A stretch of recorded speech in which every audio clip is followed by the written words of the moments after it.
This week on The Perfect Scam. What did he tell you about himself? He just said that he is partially retired. He played semi-pro baseball, and now he just does a bunch of stuff for the Wounded Warriors and fundraising for kids and just focuses on doing that kind of stuff. So obviously it triggered me. I'm like, oh, I'm a vet. And then I'm like, oh, and I have a Make-A-Wish kid. So then, it just opened dialogue. And it was like, I don't know, it was weird because he hit me with the two things that matter most to me. So it was just, I don't know. I was like, oh, like who else has the same interest in mine, you know?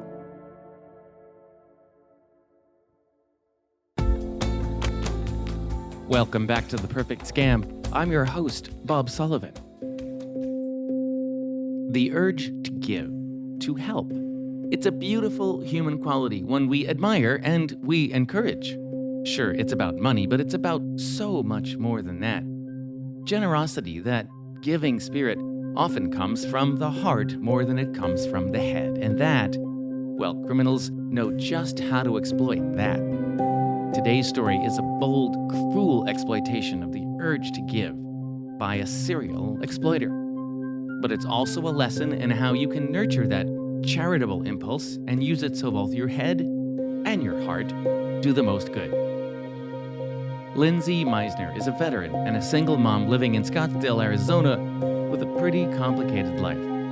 Her young daughter suffers from cystic fibrosis, so hers is a life in and out of doctors' offices, of hospitals. But this life of extreme challenge has also made her extremely generous, so when a chance comes to help veterans or to help sick kids, she often jumps at it.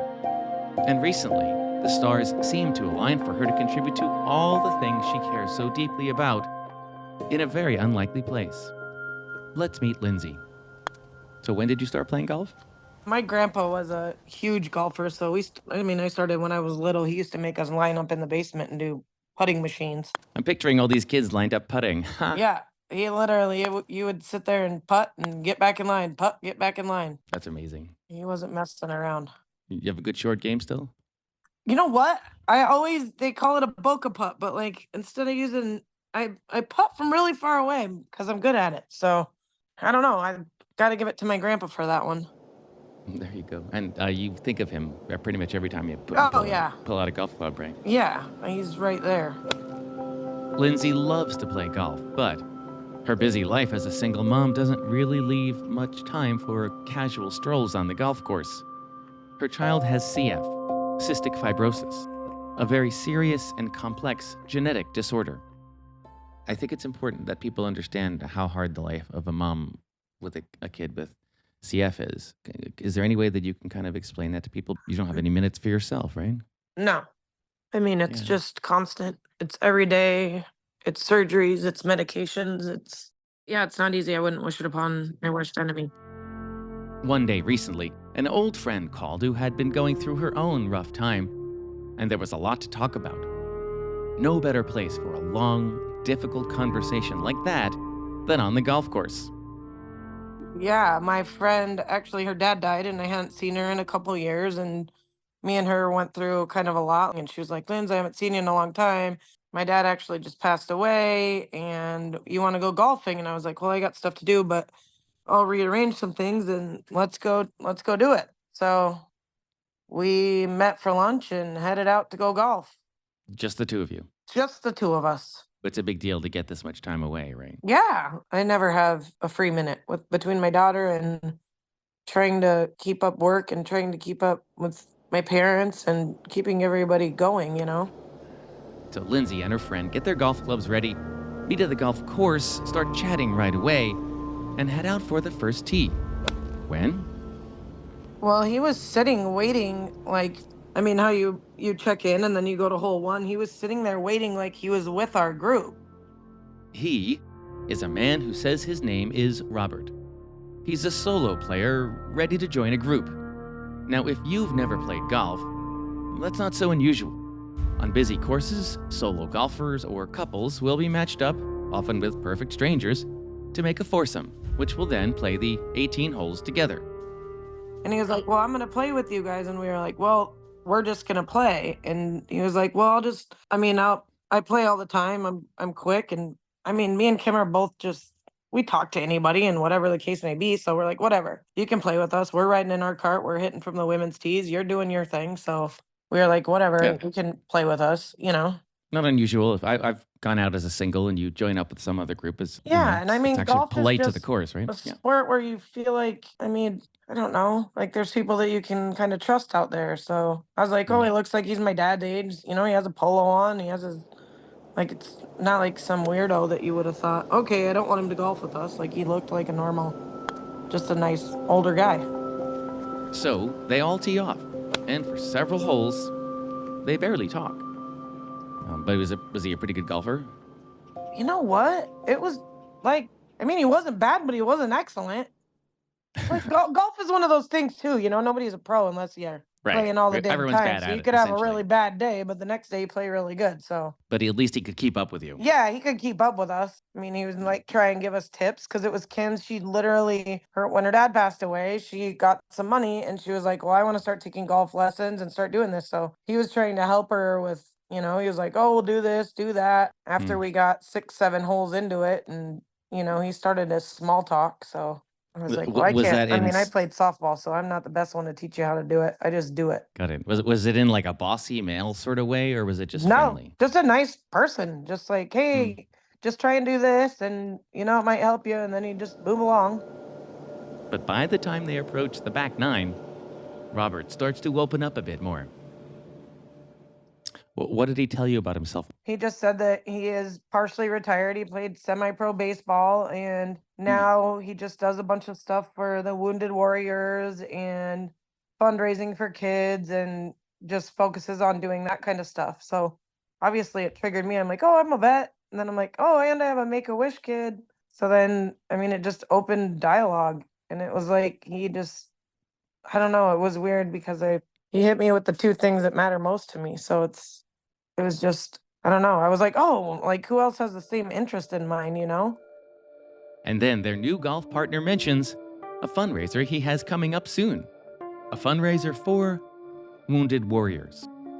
He just started talking. He was like, hey, you know what? We're having a golf tournament and we have to have one female player. And he's like, because I was playing pretty good. And he was like, do you want to play with us? So I was like, I don't know. Let me think about it, you know? And so then we played 18 holes. So it just like conversation just kept going. And just for people who don't play golf, how long did it take you to play these 18 holes? 4.5 hours, maybe That's 5. Pretty normal, but that's a lot of time to spend with a stranger, right? Yeah, a lot of time. Okay, so you finish 18 holes. He's asked you to play with him. He's dropped mention of doing some charity work. Did you commit to anything at that point? No, I didn't. Me and Kim were gonna go into the clubhouse and grab a bite to eat, and he was just walking in there like he was going in there too to have a beer. They all knew his name. All of the bartenders knew his name. Everybody in there knew his name. So I was like, oh, like he must have a membership. Does he end up sitting with you while you eat? Yeah, well, we sat down and grabbed a beer, and he's like, well, you mind if I sit with you guys? And there's only like 4 tables in there. It's super small in there. So I was like, we didn't care. We were like, whatever. We're finally having a good day. Like, we've been out, we golfed, like, we were happy. We had a couple drinks, and it just was like, it felt like normal. And at that point, the discussion moves on from the Wounded Warrior Golf Tournament to another fundraiser Robert says he's working on. I said, well, what do you guys have coming up for the kids charity event? Because I told him about my daughter having cystic fibrosis. So I was talking to him about that when we were talking about the children's charity. And he said, well, we're doing coupon books, and I always donate 1,500 of every single like zip codes worth of books to a foundation. So I would love to donate it to your daughters. And I was like, well, that would be awesome. Plenty of schools and youth groups raise money through coupon books. Community businesses donate discount coupons. A printer assembles the coupons into a book. Families pay $25 or so they can buy a book of these coupons. And then the charity and the printer split the money at the end. Robert asks Lindsay to front the costs of printing the books, but tells her she'll get that money back when the books are sold. And how much did the coupon book cost? $5,000 to print. So, a $5,000 cost up front, but after all is said and done, Robert says she'll get that money back, and there will be $1,500 in profit left over, which can be donated. It feels like a great idea for Lindsay at the moment because, while she does have a few $1,000s saved up, she can't really afford to spend it or donate it. but she can afford to lend it to the cause.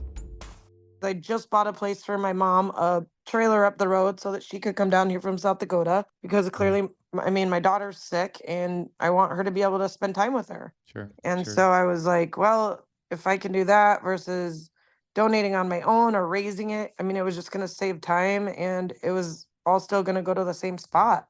Sounds like a perfect proposition. Lindsay is so excited at the chance to make a difference that she doesn't stop at one coupon book. I was like, well, maybe I'll do one more zip code because then I could qualify for a table at one of the events. Like we can use it and then can take like 8 people from the people that we do the charity golf tournament with the veteran one. Then we can all go to the CF event and get a table. I was like, well, that'll make sense because then everybody can go and it'll be fun for everybody and the vets, like I was like, we can turn this into just a bunch of good stuff. Yeah, sure.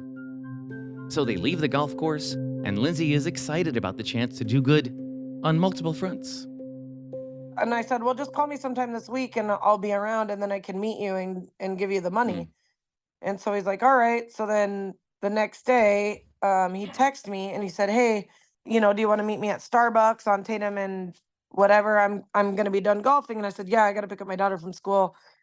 And then I'll drop her off at home and I can meet you over there. And I said, what's the guy's name that prints the books? And he gave me the guy that's supposed to print the books number.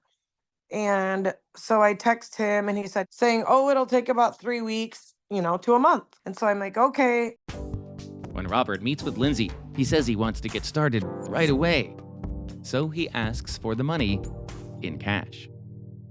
And I had cash because I had the money. Well, the place that I bought my mom was like old and run down. So I had bartended 10 years ago for a while. So I just always saved that cash. So I was like, well, what? I mean, I might as well use it. I'm not going to go pull it out of the bank when I had that cash sitting there, which was supposed to be to buy my mom's deck and help redo her place. But I was like, I'll just get it back and then I'll do that. You got 2 of these $5,000 books, right? Yeah. So you gave him $10,000. Yep. Man, how did you feel when you handed over the cash and walked away that day?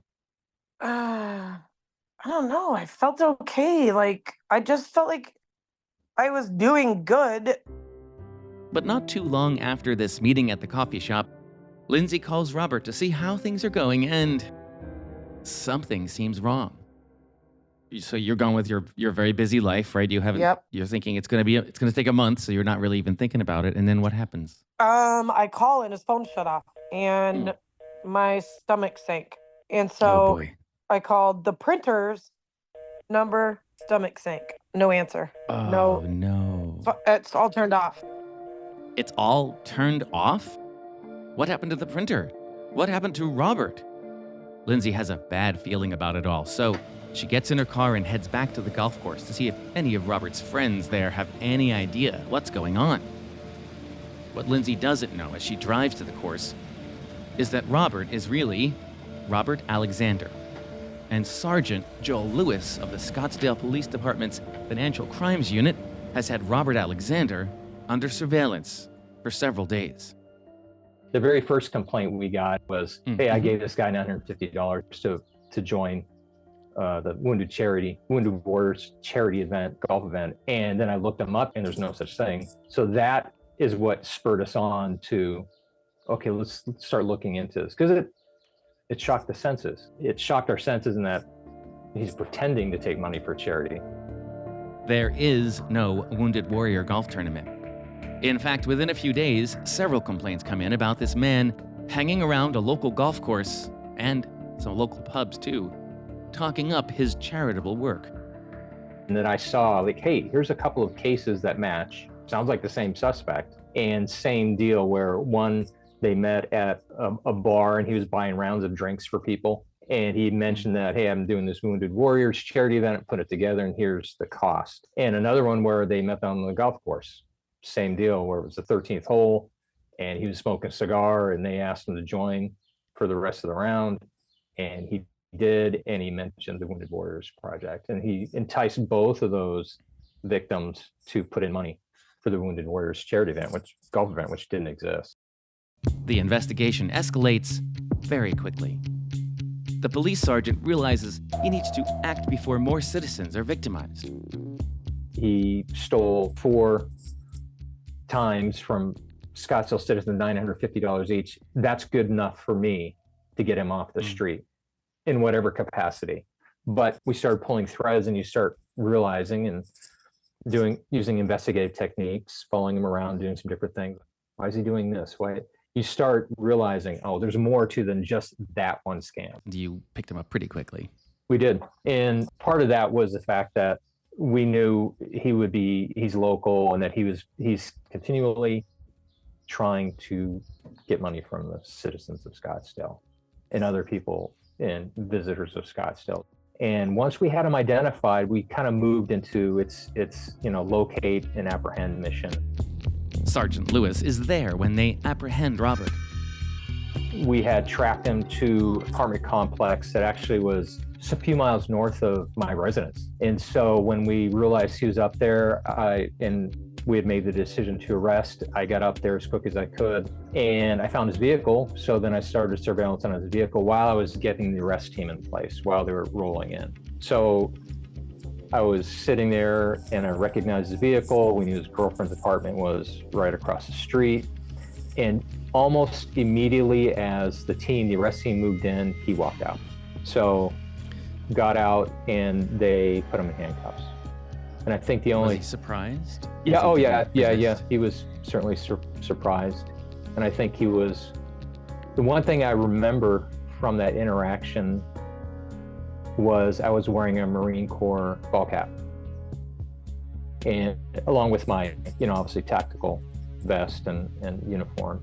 But I wore that in honor of my daughter, who was an active duty Marine, and as well as her husband. And because that was shocking to me, reading about the Wounded Warriors, which has to do with helping veterans. So to me, I saw him look at that, and I was hoping that I never said any words to him, that he would understand why we were there. During questioning, Robert tries to explain away all the complaints, but police found him with a critical piece of evidence. When he was arrested, one of the detectives that was with me in our apprehension unit found, after searching him, a $5,000 check in his wallet. There was a whole nother victim, Bob, that we didn't know about, that he had just given the suspect that check. So, but didn't apparently have time to cash it. He did not rescue that victim. We did. So we contacted the victim, and he told us that it's the same MO that we've been describing already. I met him at a bar, and he was doing these different things and buying rounds of golf, and he talked about the school coupon, and that I could do this and I'd get a tax deduction. I was going to get paid X amount a month, and it was never cash, never negotiated. And that victim helped us in the prosecution, but that added to it. But initially he told the detective, I sold a set of golf clubs to him, which was a lie. The lying is to be expected, but Scottsdale police are prepared for that. He admitted to some things, or just didn't have an excuse for it. And again, we know that people who use charm, the personality trait of charm, to conduct their crime will try to charm the detective, with their presence and with their words and with their story. So they'll do that over and over again, or they'll say, and in this case, like certain things, I planned on, doing the school coupon with somebody. Well, when the detective said, have you talked to the school? No. So it's things like that, like little half-truths, like I was going to do this, or I was going to, I thought about doing a Wounded Warriors thing, so I was getting everything together. Meanwhile, he's telling people, it's in August, a couple months away. At roughly the same time that detectives are questioning Robert, Lindsay pulls up to the golf course and dashes in, looking for answers. They come quickly. So then I went into panic mode, and I'm like, oh my God.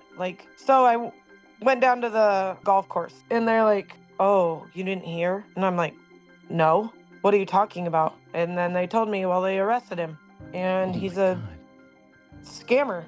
Wow. So, yeah. And obviously then I just broke down, because I had saved that for my mom's place. Now I am having to come up with money for the fundraising that I already said that I would do. So it was bad. So did you call the friend who you were with that day? Yeah, I called her, and she was like, I just talked to him yesterday. And I'm like, on what phone? And she was like, the same number that you had, because she was going to invest some of the money from her dad. Oh my God. But she lived in Mesa, so she couldn't do it. Like, she didn't have time to meet up with him. She was working and just hadn't had time. Thank God. Yep. Wow. Yeah. And so she must have talked to him hours before he was arrested. Yep. Wow. Yep. As soon as Lindsay hangs up with her friend, she turns to the internet. And now, armed with Robert's real last name, thanks to the arrest news, she makes an even more shocking discovery. What kind of things did you find about him? Just the years that he spent in prison, he had scams that had went on 20 years ago. Wow. I mean, he's just like, he's a career criminal. A career criminal? Turns out Robert only got out of prison on his prior conviction fairly recently. Lindsay is so angry that she calls a local TV news station. I called them just because I was like, hey, if he's out there and he's doing it to other people, then people need to know, like, this guy's targeting all of these golf courses in Scottsdale. He looks like a normal guy. And after Robert's story appears in the local news, victims start coming forward from all over. Arizona's Family Investigates is digging into a man accused of claiming to be helping to raise money for veterans. Instead, police say he pocketed that cash. And since his arrest in August, we've learned more than 20 additional people have come forward saying they lost tens of thousands of dollars in.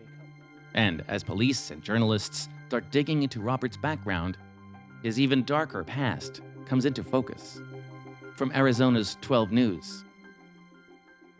We did some digging, and it didn't take long to find out Alexander has been accused of running schemes for 20 plus years here in Arizona, facing more than a dozen civil lawsuits for not only taking thousands of dollars, but millions.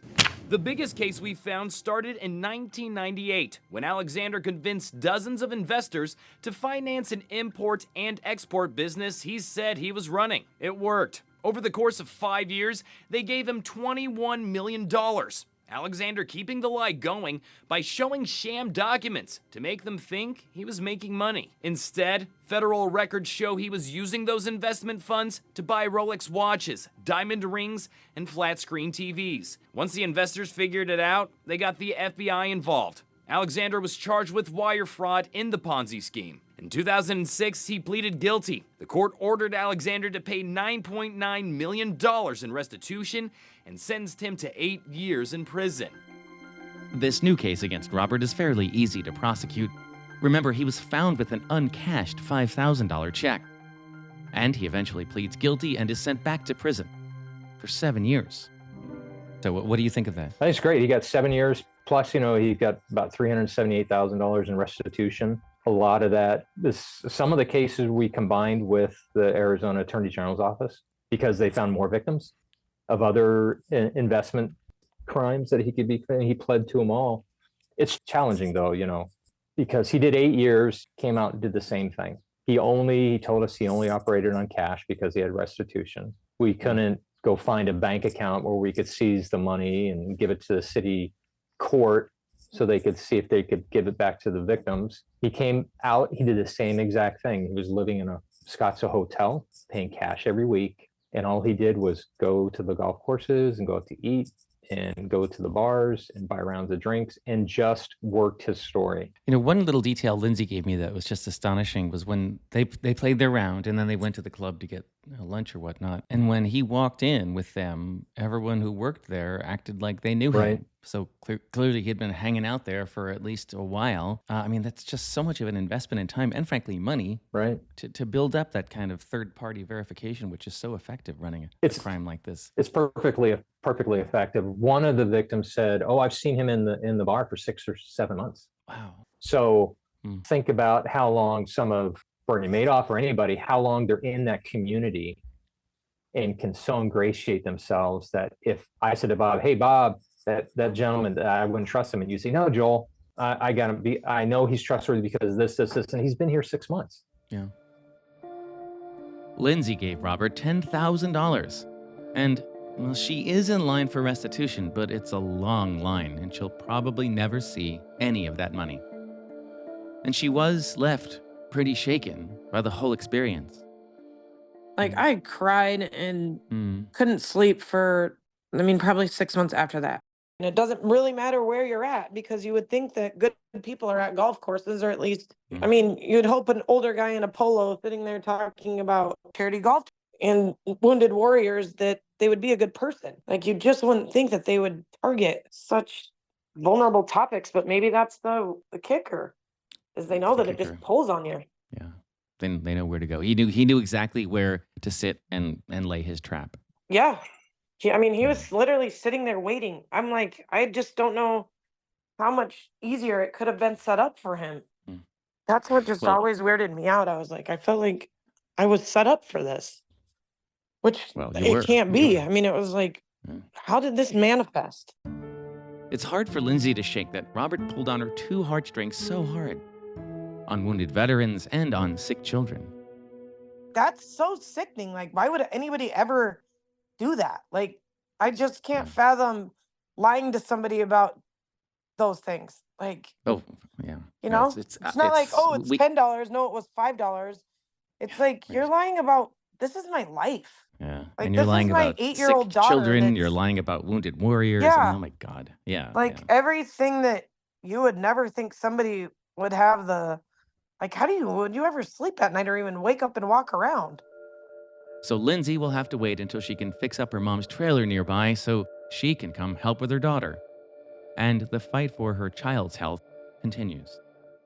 She just had a major surgery again 2 weeks ago. We're actually taking our Make-A-Wish trip next week. She wanted to go to Hawaii and go snorkeling and stuff like that, but they called me yesterday and she has Pseudomonas, so that's not good. And we're starting 14 days of high-dose antibiotics, so we'll see. She'll be on it the whole time we're gone, so we'll see how she does. But you're still going on the trip. Yep. Great. We're still going. Hopefully you'll be able to go snorkeling, right? Yeah, I'm hoping so. It's just gonna kind of depend on how it. I guess Cipro makes it so that you're super sensitive to the sun, which obviously we're be in Hawaii, so we got to watch that. And then it's just dizziness and things like that. So I don't want her out in the water, and then next thing you know. So I just need to pay attention, extra attention, which you already feel like you do that every day anyway. But just watch her that extra close. It was important for Lindsay to talk with us because she never wants anyone else to go through an experience like this. Thought about this so many times. It's like, you don't want everybody to be weary and never trust anybody, but I mean, when it comes to anything over $100, I wouldn't be trusting anybody unless you know them and there's a banker involved. It's just, I mean, it's horrible. Yeah, it's disgusting. It's It really disgusting. is. It's like the scam world is taking over people just being normal humans and helping one another out. And it's sad. I mean, We can't let it take our spirit away, though. you can't. No, you can't. Yeah. And you can't. Yeah. You can't live like that because you can't wake up being scared every day. That doesn't do anything for anybody. Yeah. Joel, the police sergeant, talks a lot about the spirit that criminals drain from victims. Confidence, self-assurance, trust. And the main tool that criminals like Robert have to inflict pain on victims. Shame.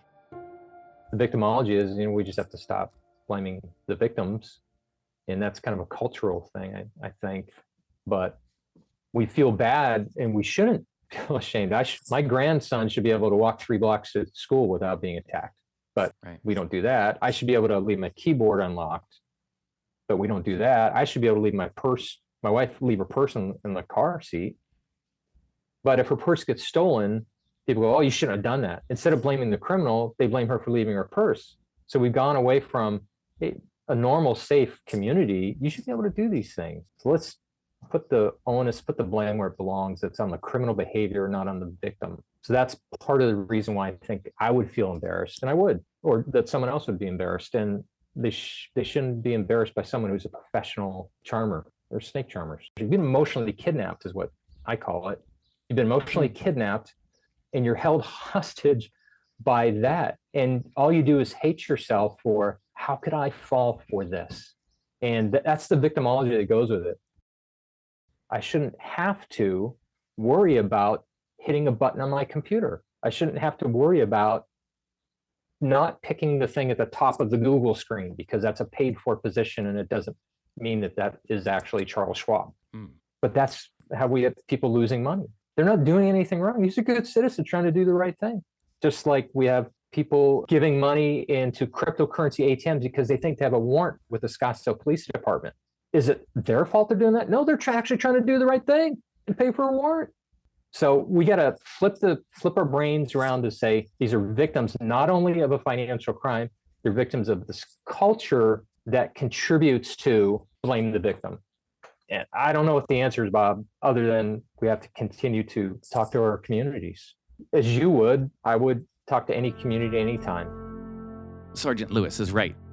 We shouldn't have to live in fear. We shouldn't have to imagine there's a minefield behind every person, every keystroke, and every charity. And we should keep talking about putting blame where it belongs, on criminals, not on victims. But until we can make that more kind, more perfect world, we all have to do what we can to protect ourselves. To that end, we invited Bennett Weiner onto the podcast today to talk just a bit about ways we can give in to our better angels to act out on our charitable impulses while still protecting ourselves. Bennett is an executive at the Better Business Bureau Wise Giving Alliance, which is a charity monitoring organization. It operates the website give.org, a great resource for backgrounding charities. But before Bennett and I talked about those research tools, we talked a bit about what happened to Lindsay. The sad part is that a con artist in some cases may be using the name of a well-known organization that is trusted, that is recognized. And in this particular case, they were using the name of the Wounded Warrior Project, which is a charity that we evaluate that meets our standards. So if we're going to look at the charity's website and see what they're about, you may get confidence and, oh yes, this is an organization I want to support. But the flip side of the coin is that the individual didn't check as to whether this particular fundraiser was authorized and legitimate. So, I think an important thing for people to recognize is whenever you're giving a big donation of a significant amount, you really need to do more homework than you would usually in terms of a smaller gift. And that means in some cases, contacting the charity to find out if the particular fundraiser activity is something that is authorized by them that they know about. Because from time to time, unfortunately, although it's rare, these problems happen and you have to be on the lookout for them. One of the elements of Lindsay's story that fascinated me, they played golf and they hung out for 5 hours. It's a long time to talk to someone before he even started to approach this. That strikes me as really sinister. Do criminals often spend that much time, say, grooming their victims? Sometimes, yes, if they're, again, seeking to get a significant amount. And they're usually going to seek out trusted environments in which there's socialization. And the golf course certainly sounds like it could be one. Another example that we've heard about over the years is sometimes houses of worship are also used as a place where you get to know people in a particular circumstance, and you have an environment in which you're not questioning intent, among other things. One warning Bennett issued me right up front is that many consumers are used to spending a lot of time researching a business investment or a stock, but spend much less time researching their donations. That's right. And, charitable giving in some cases is an emotional decision, not necessarily always just a logical one, because people are moved because of a cause. And I think the typical thing is a disaster or, a natural disaster or some other tragedy around the globe where people want to react and help in any way they can. And their interest is in doing something immediately, and so they're more inclined to seek out to make a gift, and they may contribute to the very first person that asks who is associated with some cause that's addressing the issue and not think twice about it. But that's the time when people, again, are inclined to give without looking, more so than other times. And that's when we tell people even more important to be cautious around those emotional times. When you're motivated to react right away, you need to step back. And it just takes literally a couple of clicks to find out more about a group so you can give with confidence. But the vast majority of people aren't doing that, unfortunately. Bennett says the safest thing to do is to give directly to a charity that you want to support. Go directly to their website and give to them directly. If you're really interested in that organization, you don't have to go through a third party like that. You can give directly to the organization knowing that your gift has been received by them. The third party, there can be questions that come up. And sometimes this happens even when there isn't ill intent. So, for example, there's disaster. It may be a tornado, a hurricane, an earthquake, or some other horrible tragedy. You want to give and help a disaster relief organization. And so sometimes what people do, they're raising money in a charity's name and then promise they're going to take those funds and give it to that charity. Well, I would say In all likelihood, in most cases, that's going to happen, but there are all going to be situations, unfortunately, where the money eventually doesn't get there. What are the advantages to going through a charity's website and using, say, a credit card to make a donation as opposed to, handing money over to someone? What are the advantages? Well, first of all, you're going to have a record of the donation on your credit card, come tax time, if you itemize that you've given to that organization. If there is a problem with the gift or if something happens, you can always go back to the credit card company to try to resolve the matter. It provides additional controls, and it also helps ensure that the organization itself has received the funds safely and securely on their website. As for deciding whether one charity or another is going to do good with your donation, Give.org has an extensive list of safe giving tips on its website. Bennett summarizes them for you here. Yeah, sure. I would say the first thing that comes to mind is watch out for cases of mistaken identity, where a charity name that you may hear may sound like an organization you know, but in reality, it isn't. And you need to look at the name carefully. Just because an organization has cancer in its name doesn't mean that they're all associated with one another, for example. So if you're not sure about who you're dealing with, again, do a little work to verify that the organization is the one that you have in mind. The other thing is, and this is really important, not to succumb to pressure to make an on-the-spot gift. Whether someone's coming to your door or a telemarketer, or you have some other personal approach that's being used, you don't have to give immediately. You take your time to find out more about the group so you can give with confidence. And the other thing I'd say is to look at the appeal that you get. And, watch out for situations that in the appeal that bring tears to your eyes, but don't really tell you what the organization is doing to address the problem. You shouldn't have to be Sherlock Holmes to figure out what the organization's activities are. The appeal itself should be clear about what they do. And check the organization's website for information about their achievements, their activities, so you can get a better handle on what they're all about, of course. In terms of checking with outside parties, go to a charity monitoring organization, such as our organization at Give.org, to see if they meet our standards. Another possibility is check with state charity officials. There are about 40 of the 50 states that have specific regulations that require charities to register with those offices in order to solicit in those states. It doesn't mean that the states approve or are recommending that charity, but they have to go through that process in order to solicit. And, a lot of people out there that are requesting money for tax-exempt organizations, but not all soliciting entities are necessarily charities. It's okay to support those other groups if you want to, but you want to verify that the organization you're contributing to is indeed a charity that is tax-exempt under what is known as Section 501c3 of the Internal Revenue Code, which is the section of the code that defines charities. If you want to get a deduction for the organization, you have to give a contribution to an organization that has that exempt status. It's always good to get, a second opinion, if you will, on the charity you're going to give to. I'm at give.org right now. It's a very simple, straightforward website. Find charities you can trust. Enter a charity name. You just type in a charity. And when I hit the search button here, what am I going to see? Well, you're going to see organizations that have that particular name or a portion of that name in the title, and you click on that, and then you will get to the report on the organization that we have. And the report typically summarizes our evaluation in terms of indicating whether the charity meets all of the 20 standards that we have, and if not, which specific standards are not met. And then you can find out what the reasons that they are in non-compliance with that standard, and then make your own decision based on that assessment. Okay, so the website works great. I typed in Wounded Warrior, and interestingly enough, I got 6 results. The top one has a logo next to it that says BBB accredited charity, so that makes me feel good. But the other ones seem to be sort of, I think they're all legitimate. They just are smaller related organizations. Well, there are other organizations that may use part of the name as part of their name. And again, that doesn't necessarily mean that something inappropriate is happening, but you're going to find that with popular causes that there are sometimes some name similarity, and that's why you have to look carefully. So when I click on the full report for Wounded Warrior Project, there's a huge checklist here about governance and finances, measuring effectiveness. There's tabs for purpose, programs, governance. and staff. There's even a notation of how many complaints, in this case, 3, a very small number. Right. So I think this is, at a glance, just a really quick way to get a good grasp of what this organization is about.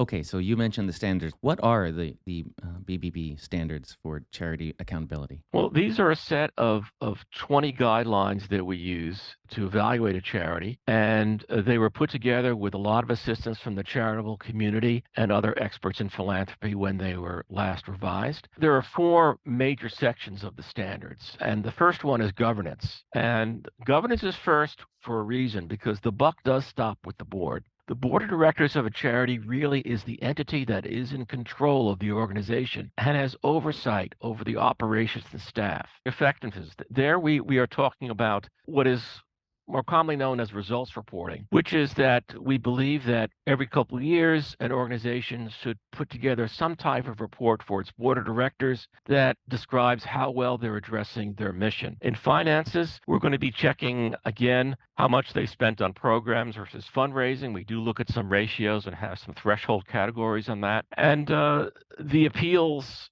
of the organization, information materials. We're going to verify that the appeals are accurate and truthful, both in whole and in part, that the website of the charity includes certain basic information about their programs, finances, and governance, and that the organization is making certain disclosures on its website about donor privacy, so people know how their information is going to be used by the organization.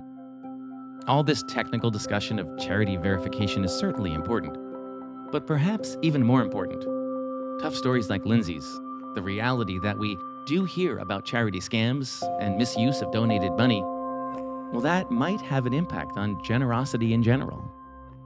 Right. Recent statistics have shown that while the total amount given to charity each year in the United States generally goes up, one unfortunate fact is that the number of households who contribute to charity has actually been decreasing in recent years. And there is a significant concern that this is going to erode philanthropy. And I think the current response that many charities are having is to rely more heavily on wealthier donors to contribute to them. However, I think that the average donor who's even giving a small amount is a vital part of philanthropy in the United States. And I would hate to think that just because there are cautions about certain circumstances, such as the one covered in today's podcast, I hope that people won't be more reluctant to give. I hope that they will still, are enthusiastic about giving, because they're a really important part of the revenue source of so many great and wonderful causes that really need that continuing help.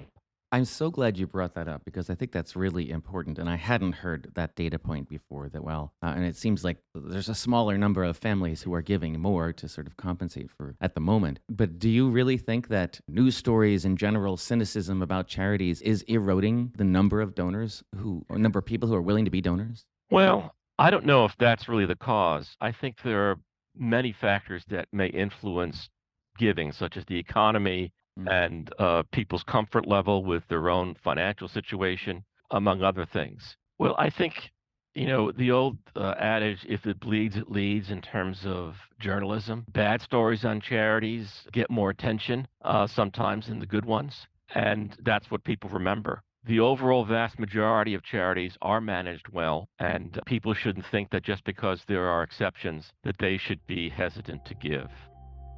Just because there are exceptions, you shouldn't be hesitant to give. Shouldn't let the criminals steal your generous spirit. It's just a good idea to spend a little more time researching the places where you share that generous spirit. For The Perfect Scam, I'm Bob Sullivan.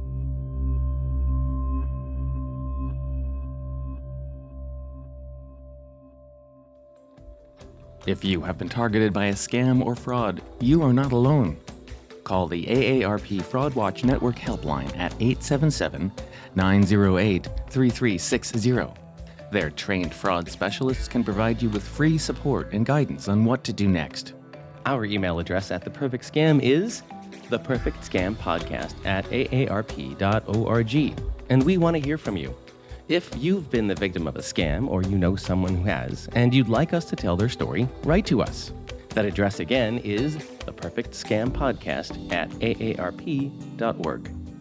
Thank you to our team of Scam Busters, Associate Producer Annalee Embry, Researcher Becky Dodson, executive producer Julie Getz, and our audio engineer and sound designer Julio Gonzalez. Be sure to find us on Apple Podcasts, Spotify, or wherever you listen to podcasts. For AARP's The Perfect Scam, I'm Bob Sullivan.